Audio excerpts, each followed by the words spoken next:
전체 5장으로 되어 있습니다. 예레미야가 슬퍼하면서 지은 시 5편, 이게 예레미야 애가입니다. 이 5편이 예레미야가 아주 각별한 신경을 써서 자신의 마음에 있는 슬픔을 표현을 했는데, 히브리어가 자음으로만 구성이 되어 있어요. 총 22개의 자음이 있습니다. 우리나라로 하면 기역, 니은, 디귿, 리을, 이게 자음이죠. 히브리어는 모음이 원래는 없습니다. 근데 후대에 그것을 구전으로 내려오다가 그 후대 사람들이 잘 못 읽는, 자음만 가지고 잘 못 읽는 것 때문에 모음을 만들어내긴 했습니다만, 원래 히브리어는 자음만 있어요. 그래서 알레벳, 김물, 달렛 이래가지고 쭉 해서 맨 마지막에 타우까지 22개의 자음이 있는데, 이 22개의 자음을 시의 첫 행에다가 집어넣어서 한 절 한 절 시를 써내려간 겁니다. 그러니까 총 22개의 절수가 있겠죠. 1, 2, 3, 4, 5장을 보면 3장만 빼고 1장, 2장, 4장, 5장이 22절로 되어 있어요. 그리고 3장을 보시게 되면 총 66절로 되어 있어서 똑같은 형식인데 3절씩, 3절씩, 3절씩 이렇게 해서 66절이 되어 있어요. 이런 그 문체를 가리켜서 답관체라 이렇게 말을 하는데요. 이 예레미야가 자기의 슬픔을 시로 적어서 후대 사람들에게 알려주고 있는데, 이 답관체라고 하는 형식을 빌어서 슬픔을 토로하고 있는 겁니다. 그 가운데 이제 두 번째 시인 2장의 맨 뒷부분을 우리가 오늘 보게 되는 것입니다. 예레미야가 슬퍼하는 것은 다름이 아니라 하나님께서 남유다에 끊임없이 경고의 메시지를 선지자들을 통하여 전하였지만 끝까지 그 메시지를 바로 듣지 않고 하나님으로부터 떠나는 삶을 살게 되어진 그 남유다를 징계하기로 작정을 하셨는데, 그것이 최종적으로 BC 586년 바벨론이라고 하는 나라에 의해서 멸망을 당하게 됩니다.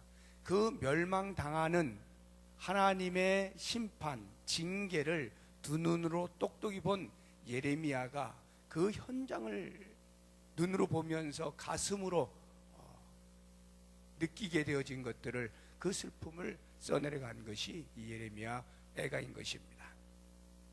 그 당시에, 그 멸망 당시의 현장이 과연 어땠느냐라고 하는 것을 오늘 본문의 말씀 속에서 두 가지 차원에서 극단적인 그 슬픔을 우리가 볼 수가 있게 되는데요.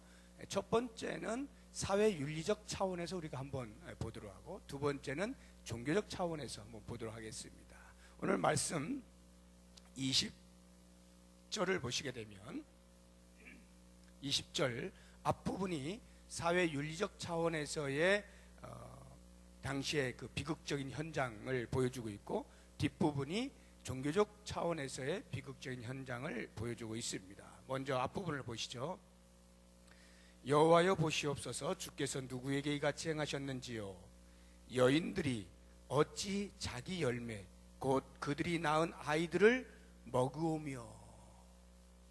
이게 그 당시 실상이었어요. 엄마가 자기의 배에서 낳은 아이를 잡아먹는 거예요. 이거 뭐 오늘날에도 들어볼 수 없는, 소설에서나 어쩌다가 있을 법한 그런 이야기 아닙니까? 그런데 이스라엘의 역사 속에 실제로 있었던 비극의 사건이다라고 하는 것입니다. 뭐 잡아먹는 이유는 단 한 가지죠. 배가 고프니까, 견딜 수 없어서. 얼마만큼 배가 고픈지를 짐작하게 해주는 거예요. 여러분들 생각이 거기까지 미치십니까? 야, 내가 굶어 죽고 말지 어떻게 내 자식을 잡아먹나? 지금 우리는 다 이런 생각 하잖아요. 그러니까 극한의 그 기근을 우리는 경험하지 못한 거예요. 어떻게 하면 자녀를 잡아먹을 생각을 다 하게 될지, 아니면 실제로 잡아먹게 되는지, 그 극한의 상태를 우리가 경험하지 못했기 때문에 이 말이 잘 이해가 되지 않는 것입니다. 그런데 그 당시에 이런 일이 있었어요. 열왕기하에도 보면은 지금 이때뿐만이 아니라 그 전에도 한번 그런 일이 있었어요.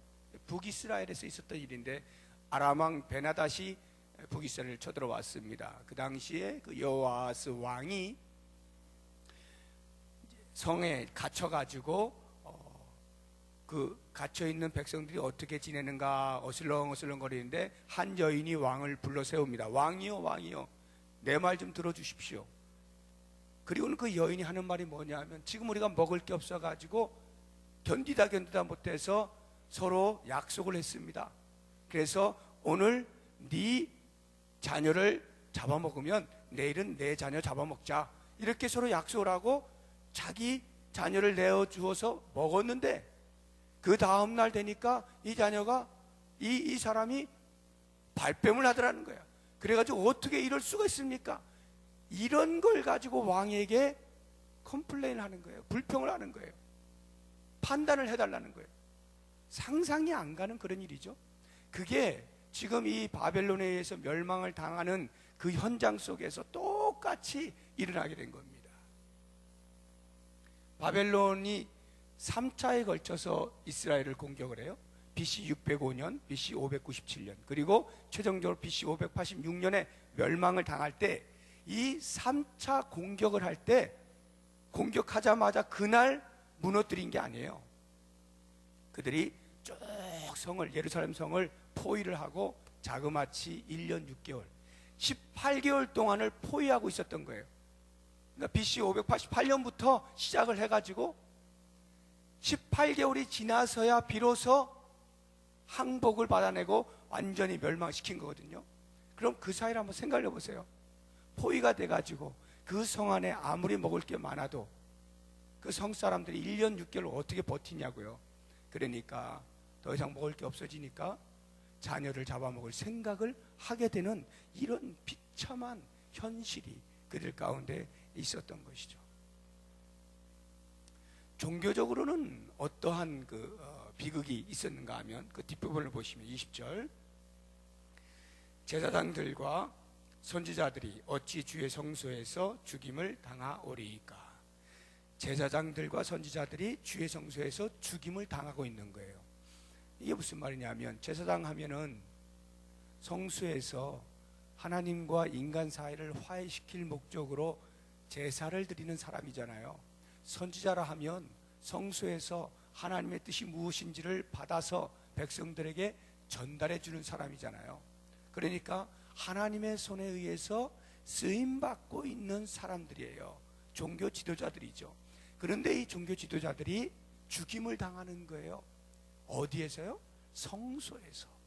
여러분, 성소에서 주의 종들이 죽임을 당한다는 말은 다른 사람들이 그들을 죽일 때 하나님이 눈을 감고 계신다는 말이에요. 관심 끄셨다 이 말이에요. 모른 척 놔두었다 이런 말이에요. 당신이 쓰기 위해서 세운 그 종들이 죽어가고 있는데 하나님께서 돌보시지 않는 거예요. 그리고는 이방 사람들의 손에 죽어가도록 그냥 놔두시는 것이 얼마나 비참한 겁니까? 하나님 스스로가 당신의 능력이 사람들에 의해서 능멸을 당하는 수치심을 느낄 수밖에 없는, 야, 뭐 하나님이 살아계신다더니 어디 계시냐, 이런 말을 들으실 수밖에 없는 그 상황에서도 하나님께서는 모른 척 하시고 그냥 당신의 종들이 죽게 놔두는 이런 극단적인 비극이 그 당시에 있었던 것이에요. 그래서 이런 비극이 있게 되어지는 이유가 하나님의 징계 아닙니까? 하나님께서 징계를 내리셨기 때문인데, 그 하나님의 징계의 특징은 여기 본문에 보면 두 가지로 나타나 있어요. 하나는 하나님의 징계에 긍휼이 없는 거예요. 21절 한번 보세요.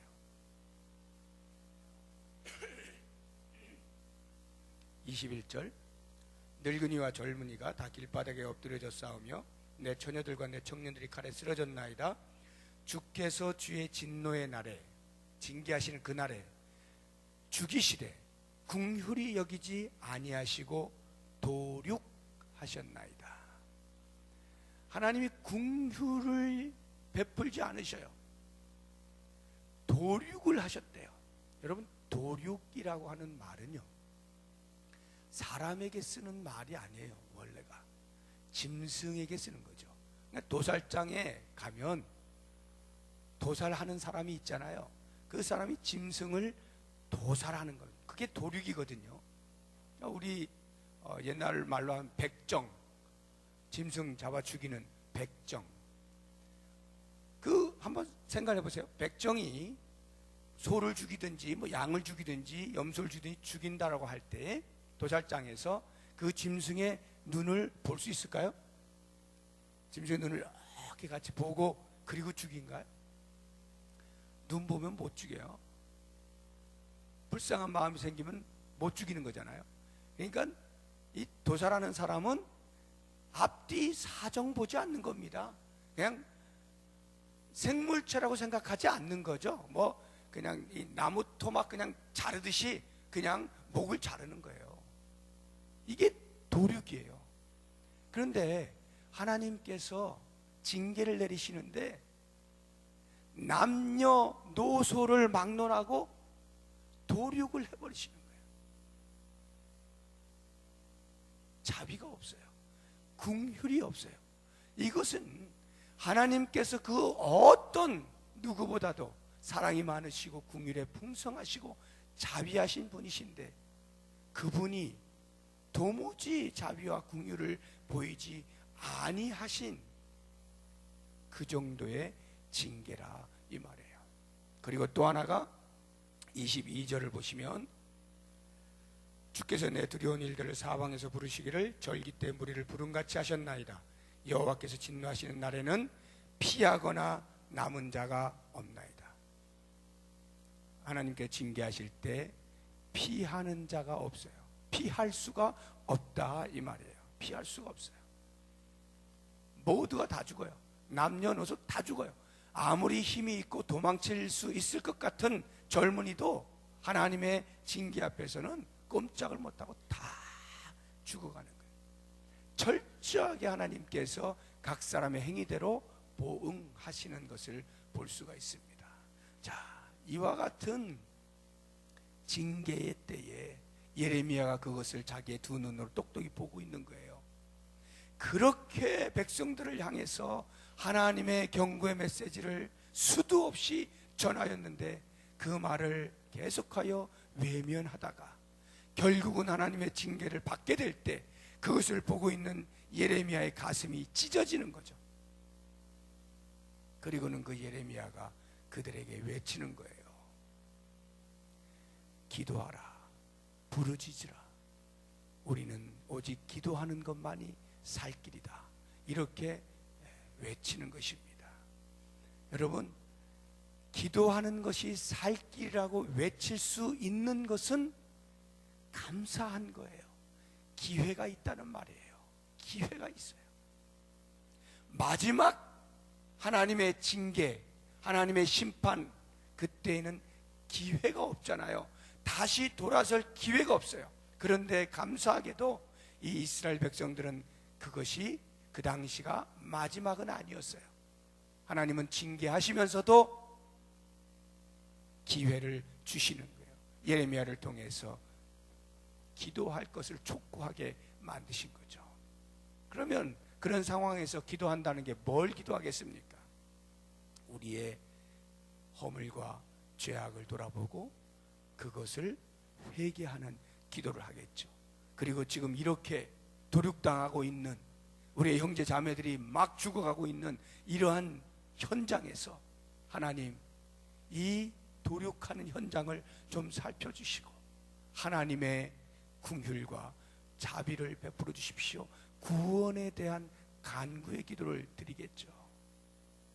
그리고 오늘 보니까요, 예레미야가 이렇게 하죠. 19절 뒷부분에 보니까 내 어린 자녀들의 생명을 위하여 주를 향하여 손을 들지어다.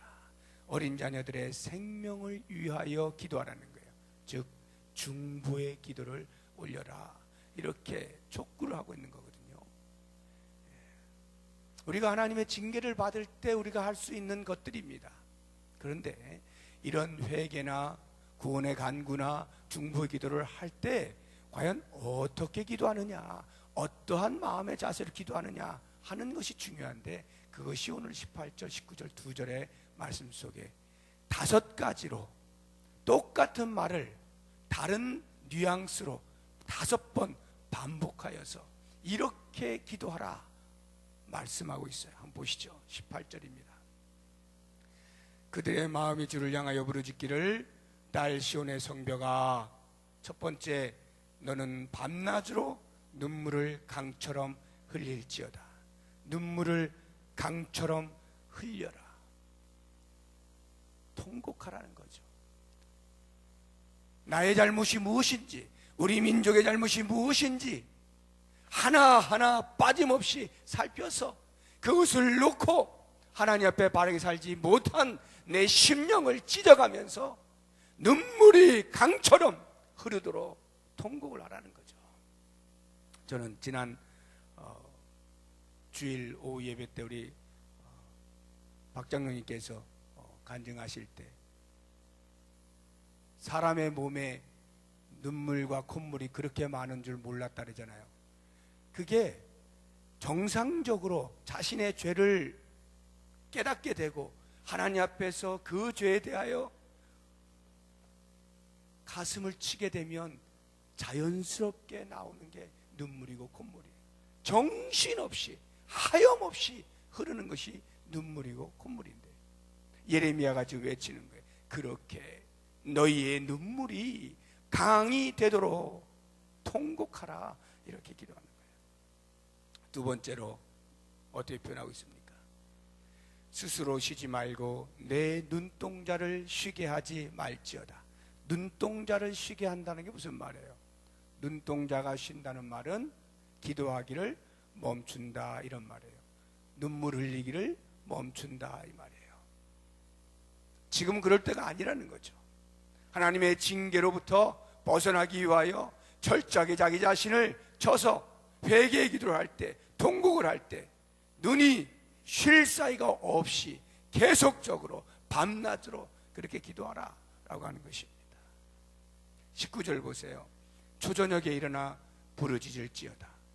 초저녁에 일어나 부르짖는다는 게 무슨 말일까요? 저녁에 처음 하루 종일 일을 했습니다. 집에 들어가요. 저녁이 되었습니다. 그럼 그때부터 뭐 하죠? 씻고 밥 먹고 쉬는 거죠. 내일을 위해서. 이제는 휴식을 취해야 하는 그 시간에 휴식을 취할 게 아니라 일어나 기도하라는 거예요. 초저녁부터 기도하라는 거예요. 어쩌면 이 말씀은 밤새 기도하라는 거예요. 밤새 기도하라. 그런 간절함으로, 통회하는 마음으로 기도하라는 거죠. 그 다음 보세요. 내 마음을 주의 얼굴 앞에 물 쏟듯 할지어다. 내 마음을, 너의 마음을 주의 얼굴 앞에 물을 쏟아 붓듯이 그렇게 하라는 거예요.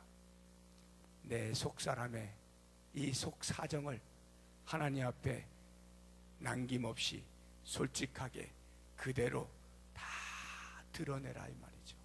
우리가 기도할 때 혹시 누가 들을까 이런 생각하면서 하나님 앞에서 적당히 미사력을 써가면서 그런 것이 아니고, 그것은 공식 기도를 할 때에는 모두를 대표하여 기도하는 거니까 절제 있게 해야 되겠죠. 그러나 나 개인이 하나님 앞에 섰을 때는 그런 게 아니죠. 내 마음을 그대로 다 열어 제치고 내 속에 있는 것 하나도 남김없이 하나님 앞에 다 토로하는 거죠. 솔직하게 내어놓는 그런 기도를 말하는 거예요. 그 다음 보세요. 19절 제일 뒤를 보니까 주를 향하여 손을 들지어다 하였도다. 주를 향하여 손을 들라는 거예요. 우리가 보통 손을 드는 행위는요, 여러 가지, 성경에 여러 가지가 있어요. 하나님을 찬양할 때 손을 들고 찬양을 합니다. 또는 하나님 앞에 내 서원을 할 때 그때 손을 들고 합니다. 그리고 하나님 앞에 회개할 때 손을 들고 기도합니다. 쉽게 이야기하면, 하나님, 저 여기 있습니다. 항복합니다. 하나님 앞에 항복을 표시하는 것이고, 손을 드는 것은 그래서 항복되어진 내 심령 가운데 하늘문을 여시고 은혜의 빗줄기를 내려주십시오 라고 하는, 전적으로 하나님만 의지하는 나약한 행위가 손을 드는 거예요. 우리가 기도할 때 손을 드는 거예요. 이 손을 든다는 것, 그 행위 속에 들어있는 의미를 우리가 알자는 거예요. 하나님이 아니면 나를 고쳐주실 분이 없고, 하나님이 아니면 나를 용서해 주실 분이 없고, 하나님이 아니면 나를 살려주실 분이 없고, 하나님이 아니면 나의 나됨은 없다고 고백하는 것이 손을 들면서 기도하는 것입니다. 예레미야가 죽음의 문턱을 오가고 있는 이스라엘 백성들을 바라보면서, 그래도 아직 회개할 기회가 남아있기에 하나님의 징계에도 불구하고, 그 엄청난 징계에도 불구하고 그들을 향하여서 외치는 이 소리, 기도만이 살 길이다. 회개하자. 하나님의 자비를 구하자. 이러한 간절한 기도가 다시금 하나님 앞으로 돌아올 수 있는 첫 걸음이 될 수가 있는 것입니다. 오늘날 우리의 삶 가운데, 우리 개인의 삶이 되었든지 아니면 공동체의 삶이 되었든지, 내가 하나님의 징계를 받고 있다라는 생각이 들면 어떡하지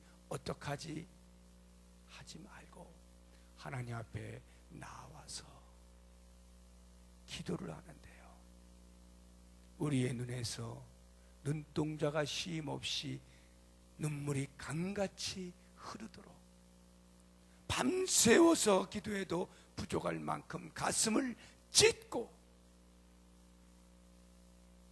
내 심령 가운데 있는 어떠한 것 하나 남기지 아니하고 다 토해내면서 오직 하나님의 도우심만을 구합니다. 저 여기 있습니다. 항복합니다. 두 손 들고 주님의 은혜를 구하면서 그렇게 다시금 회복되어지고 고치시는 하나님을 경험하고, 그리고 그 하나님의 말씀을 따라 다시 살기로 작정하면서 하나님의 영광 가운데 거할 수 있는 우리 모두가 되길 바라고, 우리 부평동 북교회가 될 수 있기를 주의 이름으로 축복합니다. 같이 기도하겠습니다.